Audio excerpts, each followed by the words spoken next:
Hi, everyone, and welcome to Unsupervised Consequences, day number 40. My name is Dino the Genetic Marvel, and this is a chronicle of how I went from over 450 pounds to a very modest 275 pounds, maybe even lower right now. Who knows? Probably not. I've ate all weekend. But this is me telling about kind of what I've learned, the roadblocks I've had, how I've overcome them, what helped with regards to perspective, understanding, and how I figured a lot of things out. And just because I think a lot of people need to hear the more difficult side of it. For me, I fought with my weight for I didn't fight with it. I got my ass kicked by it for 40 years plus. And at this point, I'm still amazed that I've come this far in such a short period of time. But here I am. So today we're talking about going against the grain. The quote that I used today was attributed to C.S. Lewis and says, "You can't go against the grain of the universe and not expect to get splinters." Some of the stuff we've talked about so far, I've explained, is that we there's always pain to be had, on the good, on the bad. It doesn't really matter. And a lot of times I know a lot of people will say that, to live is to be in pain, or is to suffer. And that sounds very horrible and negative, but it really isn't, right? And that's the idea, is that even going from a child to an adult, there are growing pains. A lot of people don't realize how integral that is in our life. Hey, what's happening, McT? Um, and that's the thing, is when you have any sort of experience, there is a level of pain that goes with it. And I feel that we try and ignore it, or we don't discuss it, or we try and make believe that it doesn't exist, but that only has ever led people to not realize what real life is.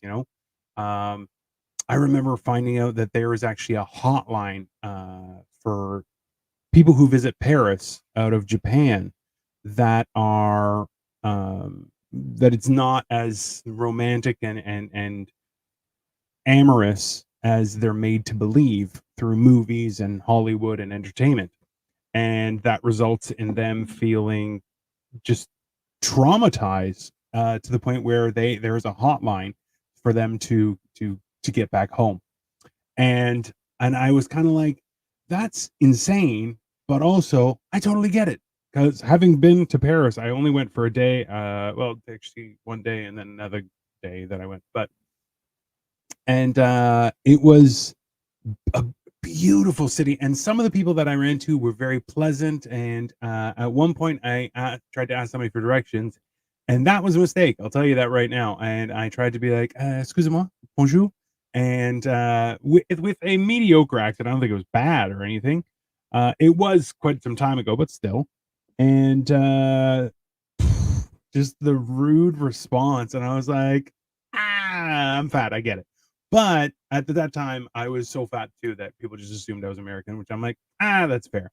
But every time that I tried to interact with somebody else who was on the job or whatever, and I attempted a little bit of French, they were very pleasant. So I get it. But beautiful, it is a beautiful city, but people are a good, important component of that. So that being said, I digress. The idea that the world isn't as perfect as we think it is, as we want it to be, right? There's people say that there's a childish view.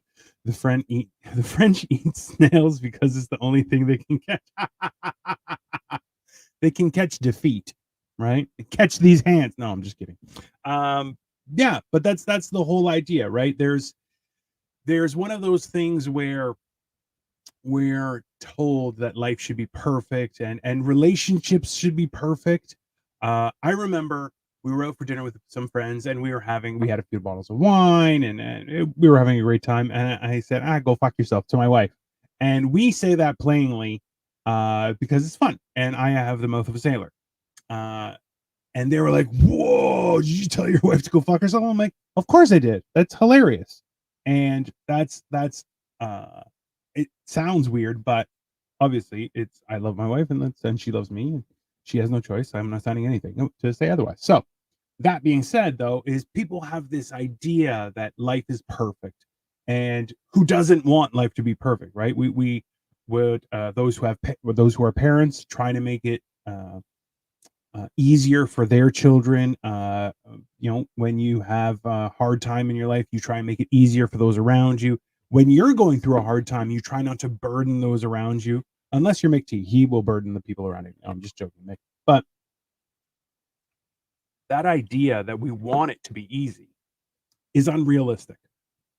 And um, the only way it becomes easy is the harder we try, the better we get, the more durable we become. And that's a lifelong journey. It's one of those things that you can't stop working at. Much like comedy is that you can't just be like, I got a good 5 minute set, I'm done for it. No, that's not how it works. You have to constantly be involved in, constantly expanding, constantly changing, constantly adapting, and that's more real than most people realize. So when you kind of take a step back to understand exactly what's going on, a lot of things change. So that being said, one of the key components or perspectives I think that people need to understand is that acknowledging that there is pain in everything we do is the first step. But realizing that if we want to go with the flow, which I talked about before about being a passenger in your own existence, that will result in a easier existence. It's pacified, it's non-eventful, it's fun, it can be great, but it isn't necessarily something where we achieve, right? So that's kind of the first step of the whole process. That being, you have to know that it's going to be difficult. And then on the reverse side is the standpoint or understanding that when we move like that, we have to be ready or braced for the pain that will come. Thinking that no one will have a problem with it is ridiculous. And that's why is that every time I know for myself, I can say this, and for a lot of people that I've talked to, um, was that anytime that they had an idea that wasn't the norm and they tried to pitch it, they were most often immediately uh, met with negative opinions and people poking holes and say, "Oh, I don't trust that person. Oh, you should. Oh, have you thought about this part of the business?" Absolutely. And you know what? Not to say that those aren't valid, and but that goes back to the idea of our successes are built on our failures, right? You never know until you try it. And I'll be honest with you, I never even thought that my weight could possibly be a number that starts with anything less than 3. I'll admit that. And when it got over 400 pounds, I was like, I guess this is how it's going to be. And the fact that I'm here, uh, not just here alive, but also here at this size is a testament that you never really know unless you try. But when you do things differently and people will respond, even while it was happening, there were people who would stand there and be like, "Oh, are you okay? I noticed you're not eating." I'm like, "Oh yeah, I'm fasting." And they're like, "What?" I'm like, "Yeah, I'm fasting."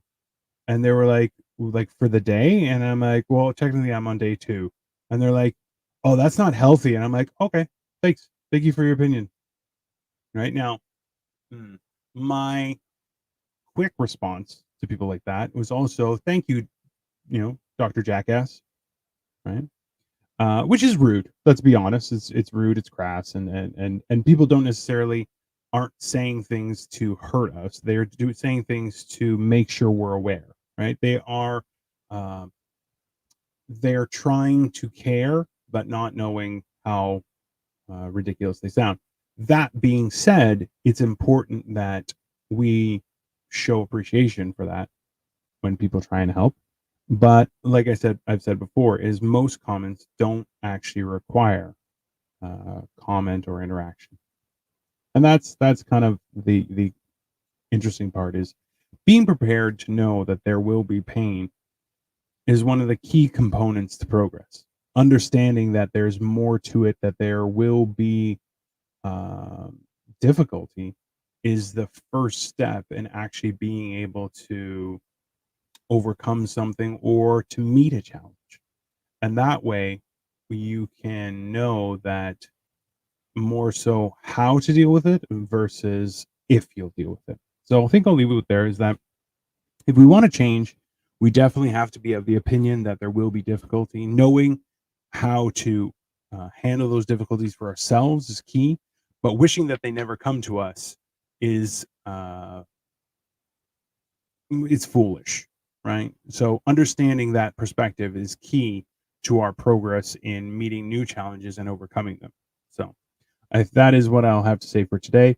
In the meantime, this has been Unsupervised Consequences, day number 40. I am Dino the Genetic Marvel. Please feel free to like and subscribe everywhere. If you think this is beneficial to someone you know, please feel free to forward it to them as I'm happy to grow this channel and it has been working out. And I greatly appreciate all the support that people have been providing. So, in the meantime, have a wonderful rest of your day, and I'll be back tomorrow with more information on how my journey's going.